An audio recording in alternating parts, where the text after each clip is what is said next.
Hello and welcome to Women's Biz Podcast. I'm Annie Gibbins, founder and CEO of Women's Biz Global, and I invite you to listen in on candid conversations I have with fascinating women from around the globe. Business leaders, entrepreneurs, humanitarians, athletes, and a whole lot of regular people.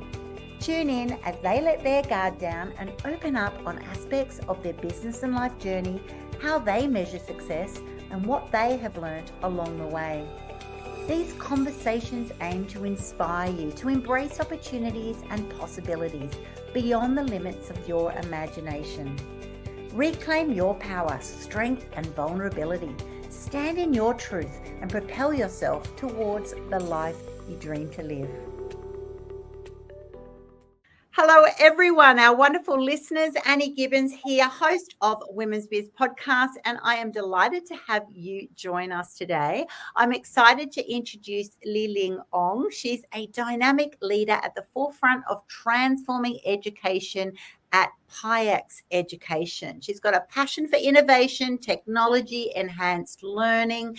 She is all things change making, creative thinking, and I absolutely am so excited about you talking about education because I don't know if many of you know, but I do have a Master's of Education, and in a previous life I was even a head teacher of nursing for a good 8 years back in the day. So I get excited to talk about education with a current educationist. So welcome to the program, Liling. Thank you, Annie. Thanks for having me here. It's wonderful to have you join me today. And I would love you to just introduce yourself to our listeners. What actually, when you reflect back on your career journey in education, what was the initial spark? What excited you about education? And why did you think, you know what, I could actually have a vision for making a global impact through the education learning opportunities that I can create for others? Yeah. So my passion for education started during my early years in Switzerland, where I saw one of my teachers. His name is Herr Gerber, Mr. Gerber. He went to he went to Africa to build a school in a small community in Africa, and he came back with some photos to show, and I was really inspired by him. I thought to myself, oh, maybe when I'm 60, 70, 80 years old and have the money, I can go out there and build schools for communities in Asia, Africa, to really transform lives, because I've witnessed how education can break down barriers and empower individuals in many sense. And that is what got me started in education. Wow, I'm so glad you didn't need to wait till you were 60, 70 or 80. Because absolutely, education is just the source of future change, right? It's a source of empowerment. It's a source of choices that people then have by having an education. So I think it's just so critical. Now, you have focused then on 21st century skills. Share a little bit about that. What are these skills and how do they then help prepare students for the challenges and the opportunities of the future? So in the rapidly changing world like today, AI, robotics, everything is so advanced right now. And when it comes to education, it's still the same. There are people that told me, oh, when I have a son now, and when I walk into the classroom to do the parent-teachers meeting, and everything they do is still the same. Like haven't changed since I was in school. You know, there are people who tell me the same thing, and I have witnessed it myself as well, because I have been teaching in schools and doing in-school program, and a lot of things they do is very similar to when I was in school as well. So what I wanted to do is transform education to develop children social emotional skills like critical thinking, creativity, collaboration, communication skills, using technologies like coding, robotics, animation, 2D game design, to make it fun, exciting, engaging, and most importantly, relevant to the real world experience. Yeah. So that is what we are trying to do right now. And in the current situation where the world has changed so much, as I mentioned previously, the skills that required in the workforce in the future is very different, and we Mm. have to prepare children for the future by fostering them to be resilient, and beyond the classroom environment. That's Mm. important. Absolutely. You're giving them life skills into a future that we can't even imagine. There's statistics on these jobs that I know my granddaughters, who are now 2 and 6, there's jobs Yeah. that haven't even been created yet that they will then be part of. Like, it's amazing the rapid rate of change. And so, as an educator, it's such a fascinating space to be in, because you're then leading it as a director of education in your business. You're actually then empowering your educators with the tools and the resources and the professional development to stay at that current level. It's kind of like you're trying just to stay ahead of the change that is happening. It's absolutely huge. So how do you then help them adapt to the evolving educational landscape? Right, you've mentioned already that there's that's right, you try and it's almost like there's gamification involved. There's a lot of active learning. They've got to imagine it being real life in its scenario. Gone are the days of just being theoretical and sort of filling that person up with knowledge. It's got to make sense to them, right? How do Yes. you how do you help your educators then really stay ahead of the curve? Well, we recognize that educators play a pivotal role in shaping the learning experience for every single child. And we provide professional learning program, professional development, where we equip students with sorry, I'll start again, where we provide professional development courses where we equip teachers with the tools and resources to adapt to changing educational landscape.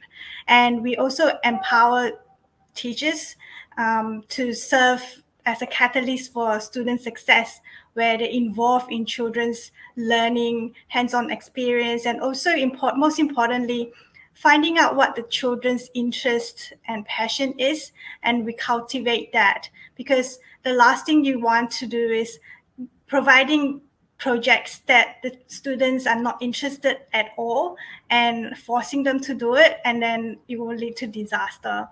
So by incorporating technology into their learning and also adapting to the children's interests, and as well as making sure that they meet the assessment criteria or the curriculum designed by the school is really important. Everything comes into play to ensure that we have a great experience for the students. And yeah, preparing them for the challenges and opportunity for the future is also important for the teachers to grasp in Yeah. order to help them, the students, for their future. So important, so incredibly important. So do you have any scenarios, stories, case studies of student that you could see was learning in a certain way, and then you then introduce more dynamic learning opportunities like project learning you mentioned already? Have you got an example of when they started to learn in a different way, they suddenly their capacity to learn really sort of ignited? Yes, that's right. All our program is personalized. We personalize to the students' interest and passion, and they work at their own pace, focusing on their strengths and interest. And our project-based learning approach helps students to apply the theoretical knowledge in the real-world scenarios, solving real-life problems, and so that it helps foster them. It helps foster deeper understanding of the concept. And one of the examples I can give you is we asked the students to solve a real life problem of plastic in the ocean, and they came up with ideas of games, creating games and animation to educate their peers and parents about the how microplastic have a bad effect on the people's life, where children as young as 1 year old found microplastic in their body, and a dead whale, for example, was found on shore, and when they opened it up, they found 1 ton of rubbish in the whale's stomach. So through what they have learned, they create games like a diver diving in the ocean and picking up the rubbish and put it into the bin, and at the same time they have an octopus popping up trying to catch the diver, and we gamify it to make it more fun and exciting. And these are the ideas that the children actually came out with, and we are there to assist them to create the game ideas. And we have another example of a child came out with the idea of picking up the rubbish in a canal. So we create like a maze game where you have to go through the maze without touching the side, and then picking up rubbish along the way. So that is examples of what we have been doing with children in the theme of environmental sustainability and plastic in the ocean. Fantastic example, and so much more fun than just information, theoretical information. It's kind of like it doesn't necessarily apply to me. Whereas when you're in that game, imagining, and then you've got a role to remove, for example, to remove plastics and to clean up the environment and to improve your health, suddenly it all becomes real. With that, though, there's also challenges. It's a lot of people have a false view that online education is cheap compared to face-to-face. But I tell you what, it's not, because when you, just investing in the technology and the different programs and different opportunities, there's real challenges for you to be able to educate in that way, but also for you as a business owner to have those costs. How have you navigated different challenges? So what we have been doing is sorry, I need to correct you. We are not an online business. We do face-to-face as well. You do face. That's okay. All right. That's right. I'll cut that bit out then. I'll ask you the question again. So that's okay. It was going to be more online. Okay. Yeah, no, our business is not online, not pure online. It's face-to-face. We do in-school program, after-school program, holiday programs, and we align to the school curriculum. So it's not face-to-face, and not just the only very small part is online, where kids from other parts of New South Wales, they can't attend our classes. They do it online, but it's a very small part of the business only. Yeah. That's all right. I will correct that, and I can chop that little bit out. I'll just rephrase it then. Okay, so don't worry about that. So Liling, you've got challenges though with being an educator and also owning a business. So you've got these students coming in from, all over the place. You're in a face-to-face environment, and then you're also using technology, different active learning opportunities, if you like, which will come with challenges. There'll be times that your staff will need upskilling. There's times that it's an expensive choice to invest in certain technologies to assist the learning. That's a cost on yourself as a business owner as well. What have been the biggest challenges for you? Am I on the pulse of those sorts of challenges? Are they correct? Are there more? What have been your biggest challenges?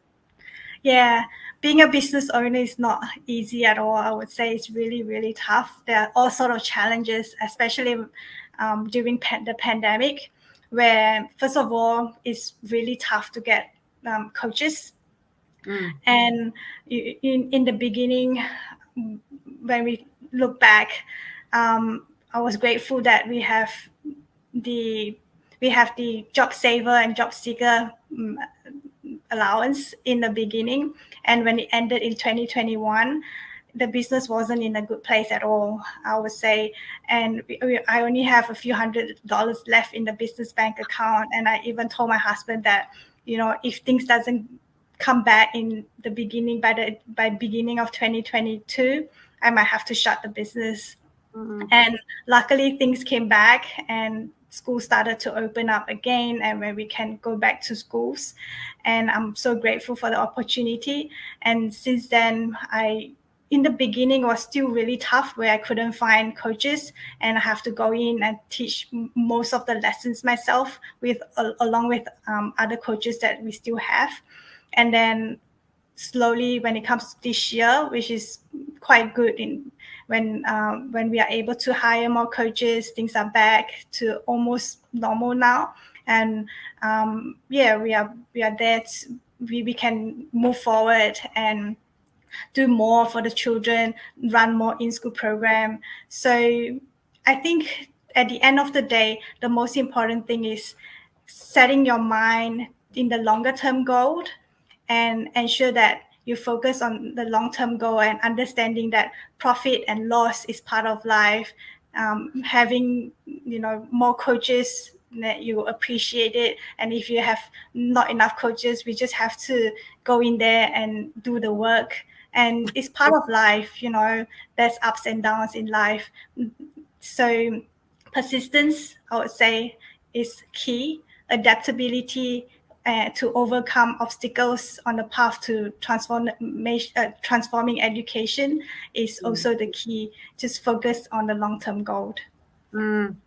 Well, first of all, congratulations of getting through that very, very tight moment, because for those listening in, our listeners will totally resonate with this. You have those moments in a business going, oh my goodness, like I'm on the end of the chain here, one more week and I could be gone. And then suddenly things can change. You can be very strategic. It can sometimes just be luck and timing.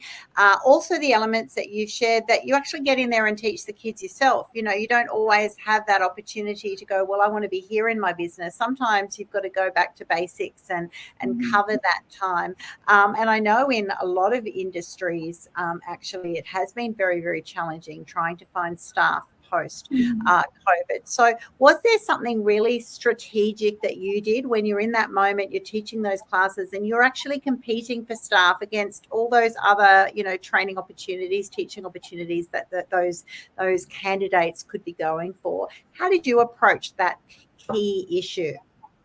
Yeah, so what I did was I realized that our marketing isn't strong at all for many years, because I'm not from marketing background at all. All the students that we got is through word of mouth and through introduction, and it grows by us focusing on the students and to make sure that they progress over time and they stay in our program for 2 years, 3 years, 4 years. We even have kids that have been with us from day one, and he's in high school right now. So that was what I focus on, because I know that we don't have the money to throw in terms of marketing. We have our competitors that spend $8,000 on one platform, and we only have $800 to spend. And when I look at our advertisement on the website itself, it's one of the online magazine company, and our competitors' advertisement was on the banner, on the side, at the bottom. I was like, what is this? And then I called out the company and said, this is not right. We having competitors advertising on our page, the whole page itself. And then I was like, oh well, they spend $8,000 and we only spend $800. I was like, okay, I understand that this is not the way we can compete, because we simply do not have the money. So what we have been focusing on is getting the program right, really focusing on the children and making sure that they grow and develop over time. And I was just going to say that is actually a very, very common problem, that when you're a smaller business, you look at your competitors and go, oh, wow, I just can't even compete with that, right? It can be really soul destroying. It can just be so hard, because you're just as good. It's not about that. It just means that their business is at a different level, that they've now got a disposable spend that they can then use that for advertising, marketing, to then obviously acquire more clients. So you've actually approached that challenge, by the sound of it, by just actually focusing on the quality for those long-term clients. Do you incentivize them as well, that if you find a friend, or obviously it's great when you've got a child that's only going to be there for a few years, and they obviously might have siblings as well. But you can't just have a model of, we'll just keep having babies. And so how do you actually approach that as well? Yeah, so we provide vouchers, $20 vouchers for each child that they introduce. So that is our marketing strategy. I'm sure we can think about more stuff to do. So we have been working with a marketing company to work on our branding as well. So PIEX Education logo has changed, and then we are more, we know our tagline better, our branding, style and so on better in some ways to make it consistent. That is something that we are working on right now, and we are almost there. I think we are getting there almost to 100%. We are still working on that. Oh, that's super exciting. That's such a moment when you go, oh my goodness, I think we're actually done, now, because then you want to then just rinse and repeat it, right? When you spend all that time kind of trying to fine tune it, and then you want to just keep doing it consistently.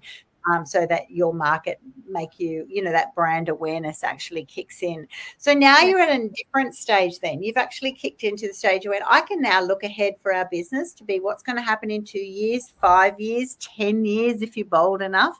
Are you at that stage, and what do you see for your business and the opportunities that it can then bring to all of those young minds that you serve? Yeah.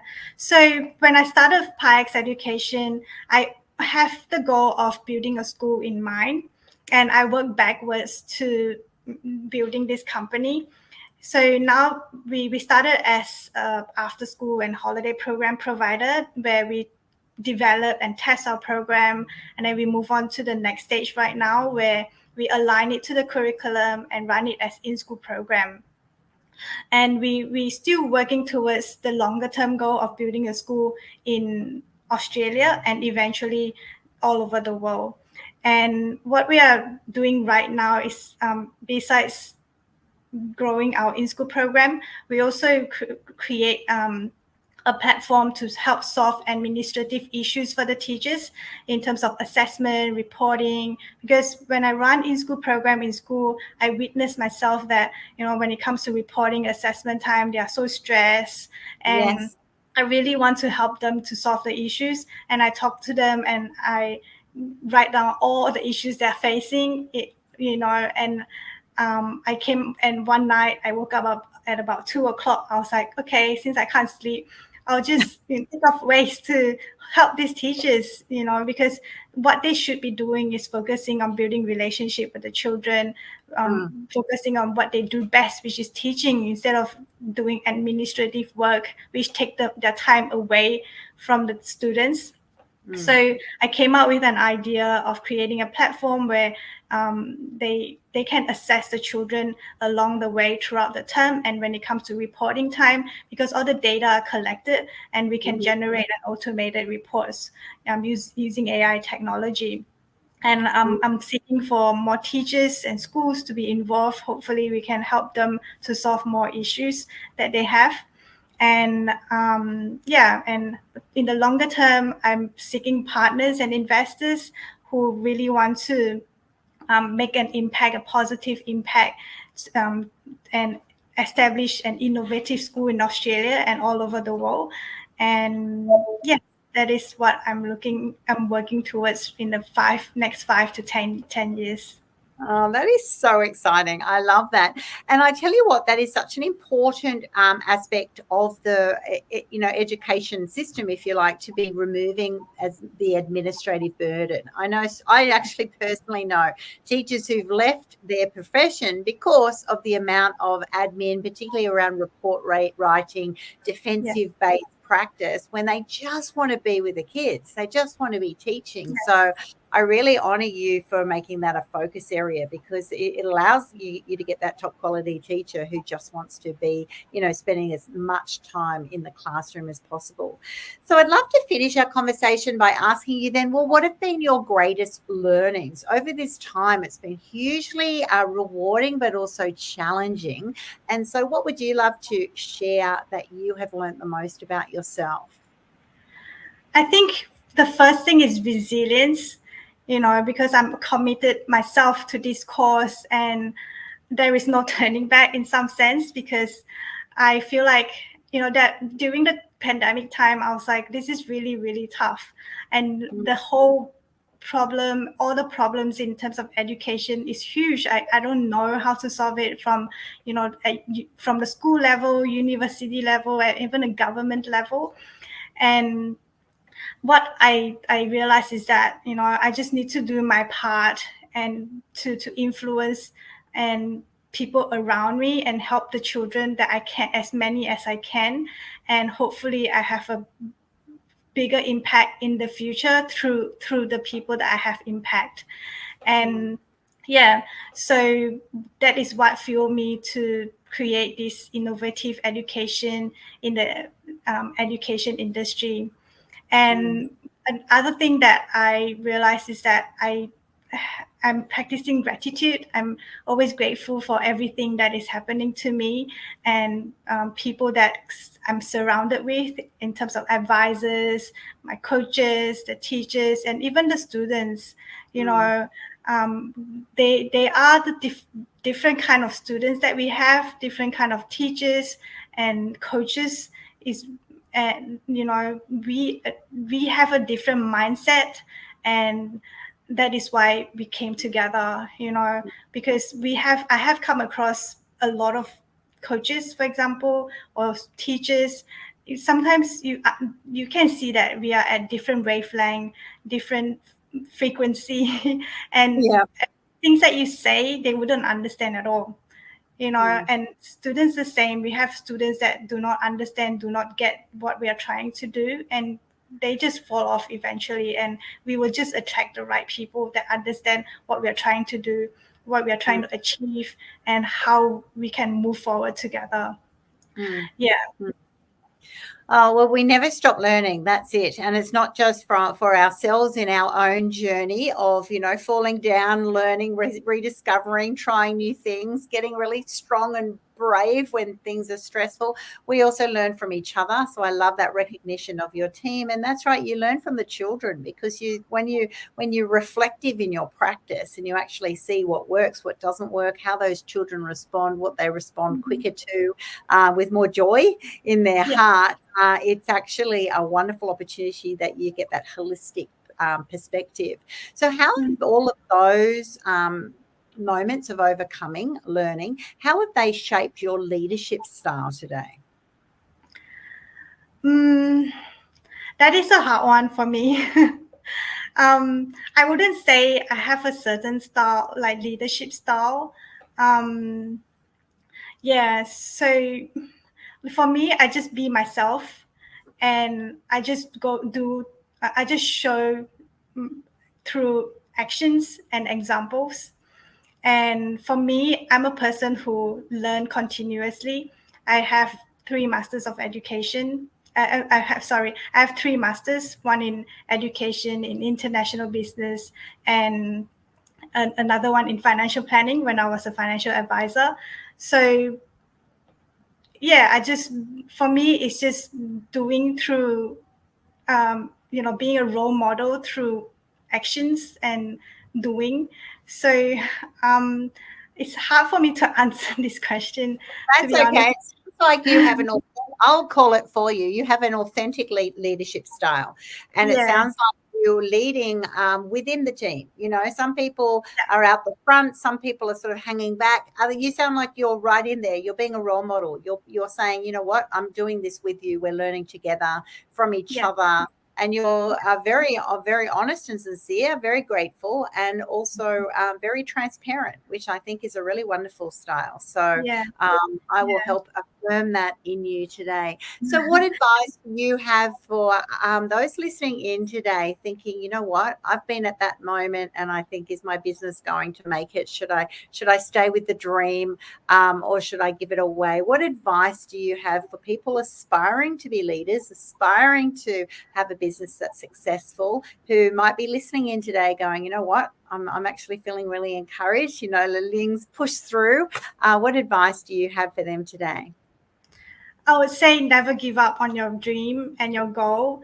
And for me, I take it as my calling, my role in this life to transform education, to improve life for the current generation and all future generations to come. So I believe that everyone in this world has a role to play. in this life, in this world. So play it right, do your part, and make sure that you have a positive impact to the world, to the people around you, and that's it.